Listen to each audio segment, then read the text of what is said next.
Hello and welcome back. Now, before we go into the practice, like the practices, kind of the tactics, so to speak, of how to implement those 4 modules on emotions, on body sensations, of intuition and of the deeper sentiments, we want to be talking about the overall life strategy. Something to think about, something to take in, let it sink in, and to reflect about. Not to say, okay, this is the way I need to see it, but this is at least the way I see it, and maybe you can borrow some of that for yourself because it really aids in the process of implementing that. Otherwise, we wouldn't be sharing that, and it wouldn't be practical for this module. So let it sink in. There's no outcome attached to that, but see if you can integrate something of that. So the point of life is to have fun, but the trap is the dependence on fun for fulfillment. You see, the point of life basically is to do what you love and then base the decisions that you make on your heart. Feel it out. Feel what's right for you, and this is where you base your decisions on. And you just do what you like. And in this, you become naturally good at something. And then it's about enriching other people's life with what it's fun for you to do, which is based on the guidance of the heart and which you're good at. And in this way, I mean, life first and foremost is to have fun. Why would you do something that's not fun to you? But here's the key distinction. It's not to see life in a hedonistic way, like I need to have fun, otherwise my life is meaningless. With fun I mean doing something that you love, that you enjoy. I mean, what else would you do in life, apart from doing what you enjoy?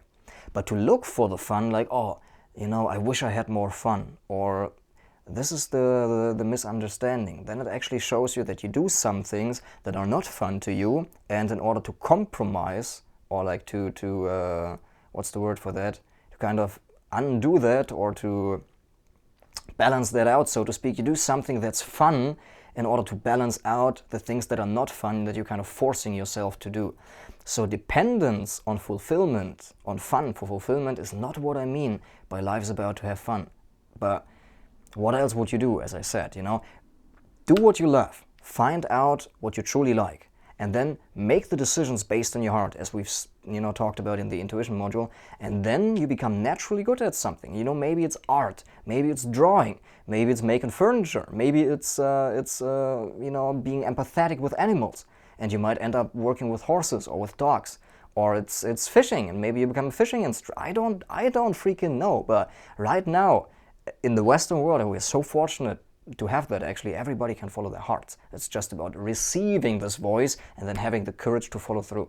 So that's basically the overall life strategy. Do what's fun. You don't need to do what's not fun to you, what you don't like in the long term. Yes, sometimes you need to do that, but this is kind of more an emergency to kind of push yourself to do the things that you don't want to do. It's just stupid, and you create havoc for yourself, and by you being unhappy with yourself, you actually create a lot of havoc for the world, because all the people who've done great havoc to the world were truly unhappy people. I mean, the people who do the high school shooting, or a person who's like a dictator of some kind, or a ruler, or a violent person in any form. Are those people happy? Yes or no? Do those people follow their heart? Well, you know the answer. So it's also your responsibility. So that's basically the life practice, you see. Do what you love. And how do you find it? Look within. Feel within. Check with your heart. Find what you love, become naturally good at something, and then enrich other people on the way as you go. And that's like a very simplistic formula. It's nothing like, okay, something enlightening new that I've learned. Of course that's not new, and of course you know that, but the thing is, do you do that? And this is then related to fears, to kind of courage to go through the fears of actually following our heart. That's the basic life practice. The most basic life practice. Follow your heart and everything else will be revealed to you. That's it. Overall life strategy, done. That's it. So yes, see you in the next video.